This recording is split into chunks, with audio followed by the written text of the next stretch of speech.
I'm Tui Raven. I'm Yamaji Noongar from the southwest and midwest of Western Australia. I've been in Naarm about 8 weeks. I guess my biggest thing is the hard yes and the hard no.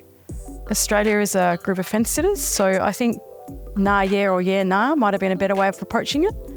And mainly because we don't really know often what we want as a nation or even as people. I think if we had approached it a little bit softly, that might have had a difference. In general, I think it's a good thing for the country, but I can understand why people are apprehensive. It seems like a huge change. I think for me personally and my community would feel more included. I think we felt excluded from all sorts of areas, upper levels of government, having our views included just in general practice. Indigenous people are the most incarcerated people in the world. We have health issues. And that's on the things that we feel like we need to fix. There's also things that we can do for the nation, sustainably, economically. Would the bushfires, the massive bushfires in Australia have happened if we'd had traditional fire burning practices? Probably not. So I think it's a really good step for not just us as a community, but for Australia. Yeah, absolutely. Absolutely, as a direct result.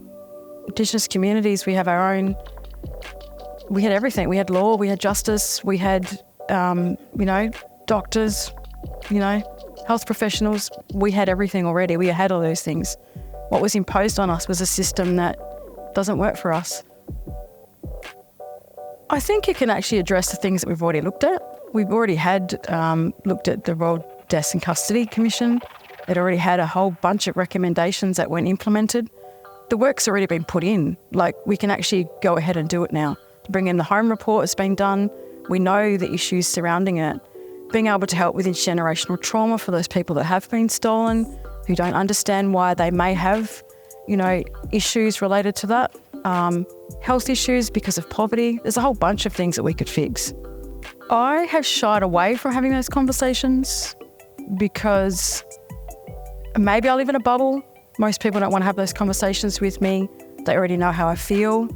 The yes voters don't want to talk about the yes vote, and the no voters are not interested. So I have shied away from those conversations just as a natural course of sort of who I am. I feel for the people that are really being pulled into that, whether it's a yes or a no. I don't have any reservations about the voice, but I can see how people may. I can see for Indigenous people that it just seems like another mechanism of government. It can seem like we're always putting in the work and never getting results, so why would we try with Parliament? I can see those reservations. I can also see a future where Indigenous people have more say. We get to have a say in what happens to our lives, what happens with our community. So I see both sides, but I do understand why people have reservation to vote no.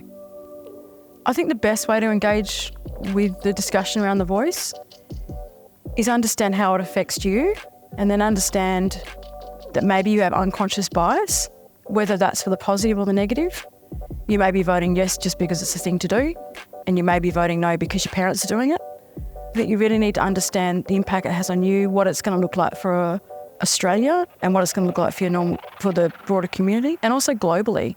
We're the only Commonwealth country that doesn't even have a treaty with its First Nations community. So where do we sit globally? I can tell you, as someone who travels internationally a lot, most people will say to me, I never go back to Australia because it's the most racist country I've ever been to. We don't want to be known as the most racist country in the world. I guess the hard thing about being in an academic institution at a university is the way that discussions are had. The way I have discussion with someone locally may be very different to someone academically minded. I'm not academically minded, even though I work in this space. And so those discussions for me don't come naturally. So I can have a natural conversation. And so I'm going to have to just bring it back to being, it's about humanity. It's about what is our shared humanity. And if we can have those conversations in a way that talks about our shared humanities and why we need to go for the voice, or why you think it's not a reflection of shared humanity, that's what I think needs to happen.